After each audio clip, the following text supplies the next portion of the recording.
Hello, everyone. This is Rick with the Cyber Pro podcast. We have a repeat offender on our podcast. Mr. Tom Kirkham is on. We're excited to see what happened since the last podcast, but today's going to be a little different. Even though hackers never sleep, today we're really going to focus on you staying awake and keeping everybody's eyes open with your cool insights. So, Tom, who are you and what do you do? Let's kick it off that way. Well, I'm a CEO and founder of Iron Tech Security, as well as Kirkham.IT, which is an MSP versus an MSSP. So we were an MSP for over 20 years. But several years back, coincidentally, about the time the FBI come in to tell me I was on an ISIS kill list, coincidentally, we started getting really, really focused on cybersecurity and serious about it and making it job one, which is something that a regular IT service provider, many of them, most of them are still struggling with, right? You know, there's a lot fewer security service providers than there are IT providers. And the average person has a tendency to kind of confuse the two, think they're the same. And so part of my job as being an evangelist for the company is to educate people. I don't, when I speak, Rick, it's not about, I don't have cybersecurity specialists in my office. They're business owners and managers and CEOs and whatever. And it's all about increasing security awareness because, as we all know, humans are the weakest link. And that tends to be forgotten. All of these great technical and physical controls and techniques that we have, they don't work. They're not effective unless humans are included in it, and it's got to be a top-down deal. So you kind of touched upon it, and I'm really interested to see, other than the fact that, there's an extra letter in the acronym MSSP, right? What really is the difference between, that managed security service versus that IT service or that MSP?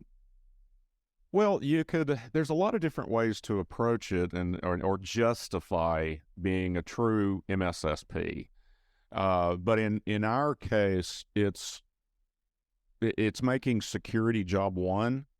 We not only do we stay up to date on what best practices are for the cybersecurity world, but we also stay up to date with what is best in class defensive controls, administrative controls, technical controls. Every time there's a research study from an independent third party like Gartner or Attack MITRE, we're in it. Okay, is there a better EDR out there, right? Is there better password managers? Whatever it is, we're always looking to either rip and replace or, adding something to our security stacks. Whereas the focus on managing the IT is really about increasing productivity, efficiency, positively impacting the bottom line for a client. Right. So consequently, the objectives can be opposed to each other. Security being job one is often unproductive. There's a loss of productivity to implement best practices in cybersecurity. And the trick to it is to minimize the disruptions, because the more you disrupt users with hassles, this is something that we were a thought leader on. And we weren't the only ones. I started thinking about what is this stupid policy to where we're forcing people to change passwords every 30 days, right? I said, 30 years ago, that might be fine, but, it still has a 30-day lifespan. There's got to be a better, more secure way that's not a hassle. So I started thinking about, well, let's increase the complexity or use phrases. What does that look like statistically? What does the research indicate? And so what the research was indicating is that, when you're forcing somebody to change a password every 30 days, it's, they'll use their pet's name and then the birth year of their first child. And then when that 30 days is up, they'll use their other pet's name and the birthday. It was a formula which weakened the security overall. And so I started researching it, and I found there were other people questioning it as well. So we changed that administrative control and that practice to actually make it less of a hassle. And that's one of the things that we do. So But once again, it's making security job one. So like, we will not take a managed IT client on if they don't do certain security things, period. It's not negotiable. It's you're buying this or you need to go somewhere else because it's still job one. So we've got, managed IT services anymore with all the great tools and everything there are out there. It's become somewhat of a commodity. It's a lot easier now to be an MSP than it was when we first started doing it. The tools were immature and quirky, and now we're in these late generations web-based tools that just work really, really well and smooth and easy to use. But besides the fact that security, the tools themselves are getting to that point now, there's such a human component to it, and in fact, frequently I bring a business coach on my webinars, my educational, like the law industry, continuing learning education, the CLE credits they have. It is such an important part of your overall security strategy. I bring a business coach on that talks about why leadership and management is important when it comes to cybersecurity. And so I think in my mind, the psychological component of not treating cybersecurity as a bolt-on to IT, but to reverse that and make cybersecurity most important, and then make an IT a bolt-on to that. And what we're seeing now in the large enterprise clients, the Fortune 500, they are adopting that practice as well. You're probably familiar with Booz Allen, the big consulting firm. They restructured their C-suite, and now I don't know what their exact titles are, except Chief Information Security Officer. The entire IT department reports to him or her, and that's it. So the security officer is the boss of everything. So they can do a risk analysis. They understand the IT issues, and then can weigh it, and then properly describe the risk assessment or the risk status to the CEO or whoever. And that's what we're seeing coming down the pipe, among other things, is this shift away from IT first to security first. Nice. Tom, talk to me about what Iron Tech does and some of the cool stuff that you guys are working on today. We're working a lot on artificial intelligence. And, now with ChatGPT, I'm sure everyone's played with that. If you haven't, it's awesome. Again, go on YouTube and find some videos that gives you some tips and tricks that you can do with it. I did that a few days ago. And it's like, wow, I didn't know it would do this. And but what we're seeing is we're starting to see a lot of interest in the criminal hacking world in it. And so when you think about con jobs and psychological manipulation, one of the things that I stress to the layperson is, the majority of these attacks are not Colonial Pipeline and JBS, or the Pentagon or whatever. They're highly automated. They're done with bots, and they're done at scale. They'll blast out 100,000 emails to, say, all the attorneys in New York State, members of the bar of New York State. And they don't know who they are. They don't care who they are. And it's all automated, beginning to end. They just want the money. They're thinking in conversion rates. Well, if you take their special con job skills to get a victim to open an email, open that file attachment, and unleash the virus, imagine using artificial intelligence to make those more targeted. So the email, in old school, the from address would be like, from, I don't know, Westlaw, I think, is a big supplier to the law industry. Or it used to be, I know that.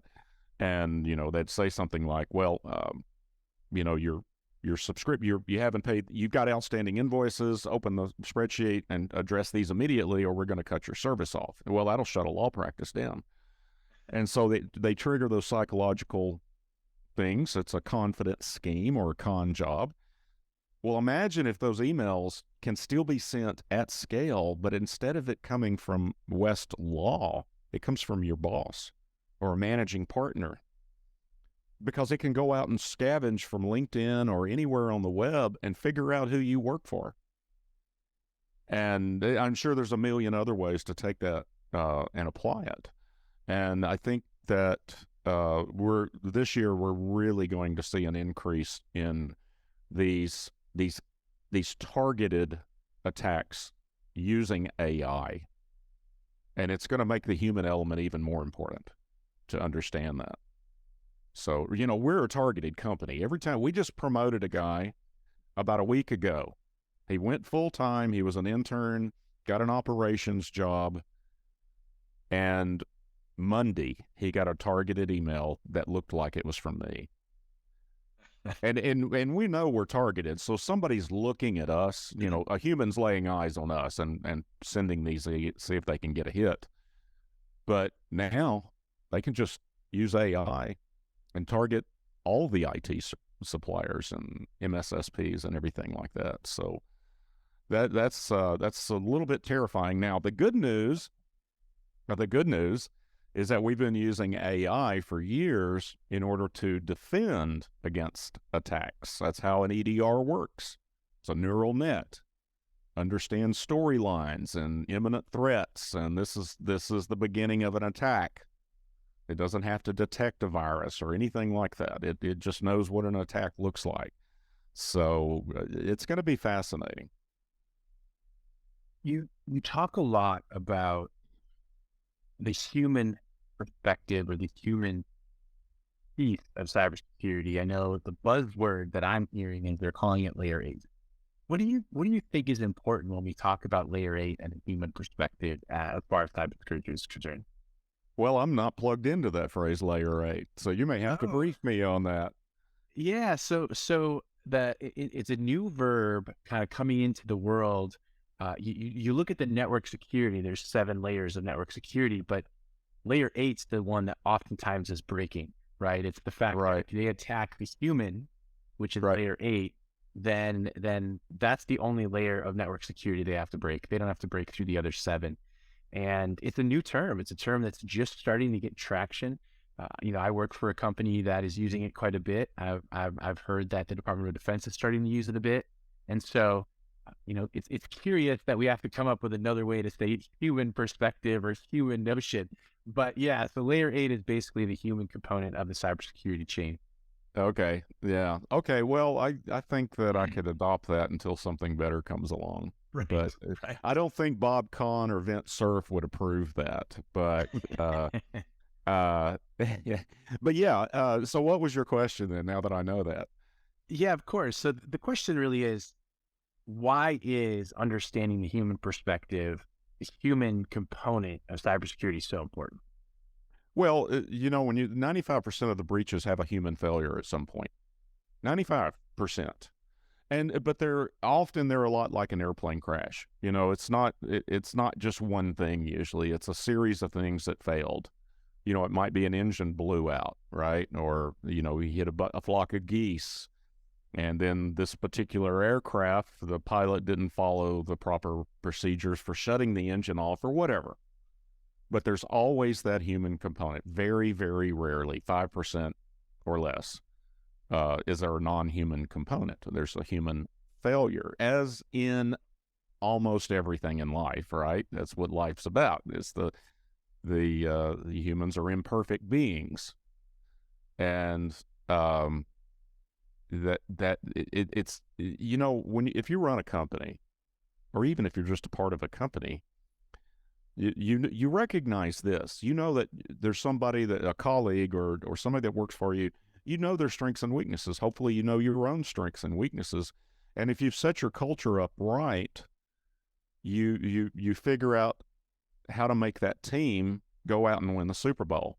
You've got wide receivers and defensive linemen and quarterbacks, since it's almost, we're in the playoff season during the recording of this. You're building that team, and you allow them to do their job. And that layer 8 is about understanding and assessing what everyone's security maturity level is, both awareness and practices, accountability, and continuing defensive awareness training. That's because you got to be able to change and adapt to new threats, new threat actors. This whole FAA thing, I haven't had a chance to look into it lately, but there was questions, is this a cyber attack, with all the grounding of the planes this morning. This is the day we're filming this, by the way. Right. FAA grounded all the flights because computers went down. Maybe a human failure right there. Human failures. And, a perfect example in the IT world is a lot of people will set up all of these backups, but then a human being never goes in and checks them and verifies. And I have yet to find a fully automated system that will tell you each and every time that it's broken. And if somebody has one, I'm all ears, but I've never found one yet that doesn't, number one, break occasionally, and number two, fails to notify you that it's broken. So that's why you have to have the human element. The automated tools can only do so much. It's the same thing with EDR, with endpoint detect and response. It still has to be investigated by a human being and responded to, mitigated, remediated. And humans have to lay their eyes on it. Let's pivot. I know that recently you wrote a book, Hack the Rich. Very cool premise and writing style. Talk to us about where your head was at and why you wrote it and why somebody should pick it up and read it. Well, the title of the book is really referring to yet another trend that we're seeing, and with AI, it's going to be even trickier now. It's kind of weird how that happened, but I wrote it last year and released it, I think, in November or end of October. The concept is that we're seeing trends from the end of 22 through now, and it's going to accelerate this year, especially with AI. We're seeing trends of targeted attacks on people of high net worth and high net worth. And if you want to know what the definition of it is, because you may very well be one, and not, we're not talking about billionaires with jets, right? We're talking the technical definition of high net worth is you've got $1 million liquid, not in real estate, but, stocks and semi-liquid, crypto, gold, whatever it is, something that you can easily convert, and you got to have $1 million worth. There's over 30 million high net worth individuals in the United States. And today, to be in the ultra high net worth individual, or in the 1% that we've heard, used to talk about, 15 years ago or whatever it was, I think it's around 12 million liquid to even just to be in the 1%. So there's a lot more of them out there. And it's worth a hacker's time because the payday is so much larger to do a targeted attack on high net worth individuals. The principles that we talk about in the book, me and Sun Zhu Liu, who's the fictional gray hat hacker in both books, the 10 principles that we talk about are the 10 dumbest things you can do, applies to everyone. Okay. And really and truly, our stuff is, it's not as expensive as you might think to properly protect yourself. I mean, if you own a business, especially anybody in management of a business, you need to think about what would happen if people in the C-suite were compromised personally. What impact does that's a threat vector to the company, right? Anyone in the employee is a threat vector to the company. And just something as simple as allowing them to remote in from personal devices. Well, if their personal device doesn't adhere to the same security standards that the corporation does, that's a huge threat vector. That's a hole, and you've got to respect that. So it's both high net worth individuals, it's managerial, important people in the organization, but really and truly, it's you can read the book and get 10 things you shouldn't do. That's good security hygiene. The first book, the cyber pandemic, is where we break down these 5 things you need to put in place. All companies should put in place. Multi-factor authentication, use EDR, and, backups but main thing is a skilled security team has to be engaged all the time. It's no longer do it yourself. And it also had Sun Ji Lu on it as well. But and I'm involved with some groups that have a lot of high net worth individuals. Some of them are billionaires, but it's really surprising. We had a client that came to us that they got conned out of $400,000 in their bank account, and they didn't reach out to anybody for over a month, and then it took them another month to make a decision to improve their defense. They didn't even know about the loss of $400,000 for over a month. And that started my wheels spinning that this is a different, it's all relative, right? It doesn't matter how much money you got. It's $400 may be important to me, but maybe it's $400,000 to someone else. So it's like when you're playing, you're on a craps table at Caesars, there's guys that put $5 on the craps line that's just as important as the guy that dropped $5,000 chip on the pass line, right? And so the concepts are the same. They apply to everybody, and especially with AI, they can scale that and make it targeted.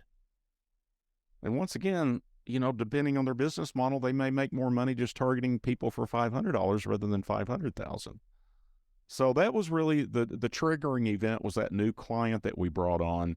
And the more I thought about it, that these family businesses, these multi-million-dollar family businesses, there's only 3 or 4 people that do office work, but they've got millions and millions of dollars in real estate and lease income and all of this stuff. And I really started thinking about those. And there's a lot of people that are solopreneurs or family-run businesses that their generational wealth is at risk, So that was the thought behind the book. No, I love it. And where can people go to find the book? So both of them are available on Amazon and Kindle, paperback. You know how Amazon works. Of course. Go and click and add a bunch to the cart. So that's great. That's exactly right. In the past, Tom, we've always ended with your favorite piece of retro technology, but we've asked you that and you've told us that before. So now I'm gonna flip that a little bit. What's your current favorite piece of today technology that makes you smile? I am more and more really, and I have no vested interest in this, but a remarkable tablet. I have gotten into, and I know Kindle's got a kind of a competitor out now for it, but Remarkable's been doing it for a few years, and actually I bought it, I didn't use it for a while, but this is a great note-taking tool that you've always got with you, and in many respects, it's like having a Kindle with 1,500 books on it. You don't have to lug them around through airports and things like that, and actually my old school one was this. Oops. I had a leather-bound journal that has many books inside it. You probably can't see that, but leather-bound journal. It's got a bunch of scars on it. It's been around the world, but it works great. It's heavy. It can't store that much. And this is the latest, greatest personal productivity thing that I've really gotten into it more and more and more. But that's a personal productivity thing. Did you have something else in mind? No, that's amazing because some people take this different directions, and I think people often overlook the thing that helps them the most is probably the best technology in their life, and so that's awesome. Right. I years ago, that's how I got into this business as a hobbyist and a nerd and build my own computer, and I was on the internet as a hobbyist before there was a World Wide Web. That's how old I am. I was on it before Tim Berners-Lee invented the World Wide Web. Everything was command line. You had all these different apps, and you had to use Gopher, and I can't even remember all the different utilities and tools just to navigate the internet. Most people confuse the two. They are two different things. But later on in life, now I treat it's just a tool, and I want my equipment to just work. I want that electronic gizmo to fade into the background. People are anti-Kindle, right? They want to hold that book in their hand. Many people are. And I had that resistance as well, but then I forced myself to use it enough to where that Kindle started fading into the background, and then realized that when I make notes through books, and especially self-improvement books like business and leadership and management and sales, anything you want to do, I'd make notes through it and highlight it. So after about a year, I'd go back and just look at my highlights, and I could get a refresher on the book of the things that I thought were important at the time. And that's big benefits that it's much harder to do by highlighting manually in a book. You can search it and you can push it out to an HTML file. I read a sales book this past year, and we bought a copy for everybody that needed it in the office, and I pushed out all my highlights from that book to everybody in an HTML file, and I said, here's the important stuff that I took out of it. So if they just wanted the cliff notes, or sometimes the highlight would reference a certain page that you needed context, right? And so it's a productivity booster, not only for me, but for my team members as well. And so I would encourage you, if you've been anti-Kindle, give that a shot and think of it as a productivity increase, because I really think it is. And it's very easy on the eyes. And, it's not like staring at a computer screen. It doesn't give you eye fatigue. You don't get the blue light deal and all of that. So, and it goes back to the remarkable tablet. I had to force myself to get rid of, to kind of give my travel partner here a rest. And, you're sitting on an airplane for 10 or 12 or 15 hours, and your mind starts spinning, and you need something to record your thoughts. A stream of consciousness sometimes can just take you in a whole different direction. And the remarkable tablet does that and much, much more. Awesome. Tom, thank you once again for being on the Cyber Pro podcast. Yeah, it's my pleasure. Absolutely enjoy it every time. Thank you for watching the Cyber Pro podcast. Please like and subscribe. We'd love to have you following so you can get all the cool new updates.